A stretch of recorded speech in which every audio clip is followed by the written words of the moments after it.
Hey folks, welcome back to My Kitten Reads. I'm Eleanor and this is my slightly late November reading wrap up. Yeah, no excuses, I just didn't get around to it.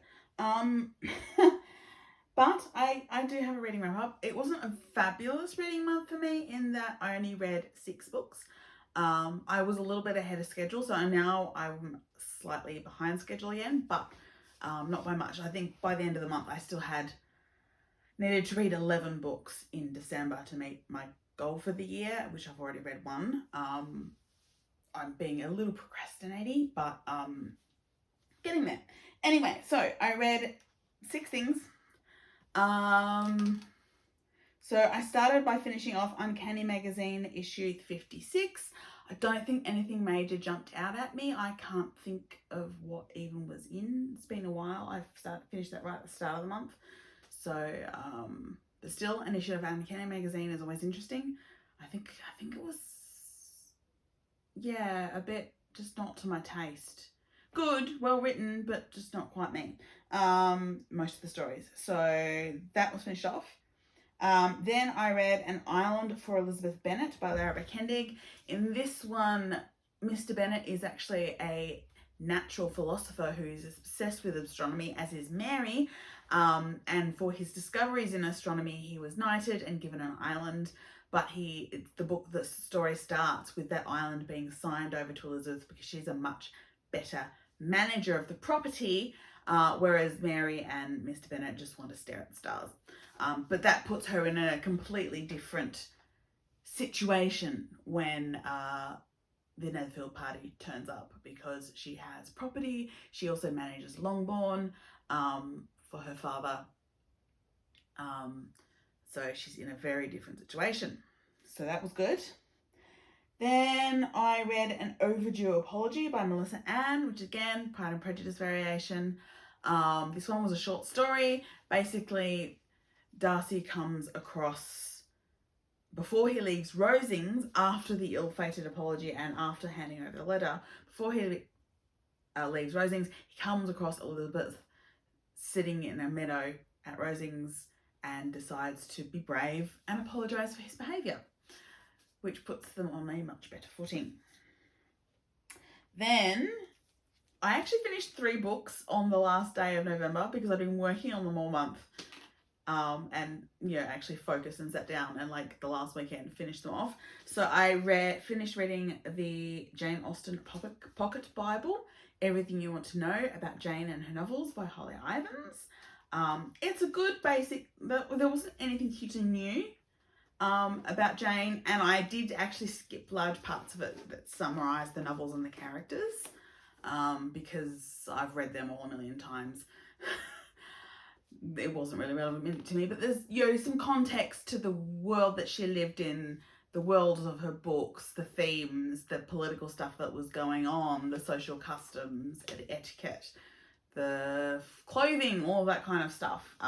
There's a lot of context in there, so it's a good basic guide for people who aren't as familiar with Jane Austen and aren't as familiar with the Regency period, but it wasn't anything hugely new to me. Then I also finished rereading Northanger Abbey by Jane Austen. This is my least favourite Jane Austen novel. It was a very slow read for me, despite being so small. This is the one I've had the widest reactions to over my life. And in this particular one, it wasn't a particularly new reaction. I was just kind of reading it because I hadn't read it in a while. Although it did make me laugh, because I was sitting there when General Tilney is showing Catherine around Northanger Abbey. Suddenly I was like, this is reminding me so much of Mrs.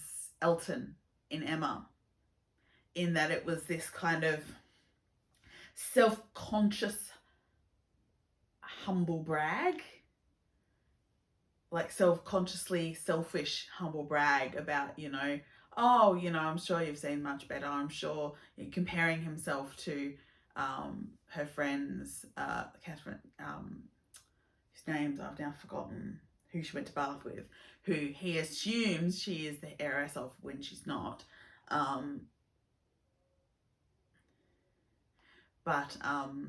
Yeah, and he's like comparing himself to them and the Abbey to their place, but bragging essentially about, you know, how much things cost and how well fitted up it is and how well his dinners are set out and all that kind of stuff. So that made me laugh. It reminded me so much of Mrs. Elton being so self-consciously self-depreciating in a humble braggy kind of way. It was just, it was funny comparison. See, you know, even with my least favorite Jane Austen, I can always pick up something new. And after that, the final thing I read was this was the only real, apart from Uncanny Magazine, of course, the only real diverse thing on the list in November is I read A Mouthful of Dust by Nghi Vo, which is the most recent of the Singing Hills novellas. And I did like this more than the previous one, the Brides of Hell one. That was too far on the horror scale for me. This one was on the horror scale in that it was about a ghost and a famine, but it was less terrifying, and while there was some pretty awful stuff, like descriptions of cannibalism, it wasn't quite so far down the horror, and the tension wasn't quite there in the same way as the Brides of Hell was, which, you know, I didn't love.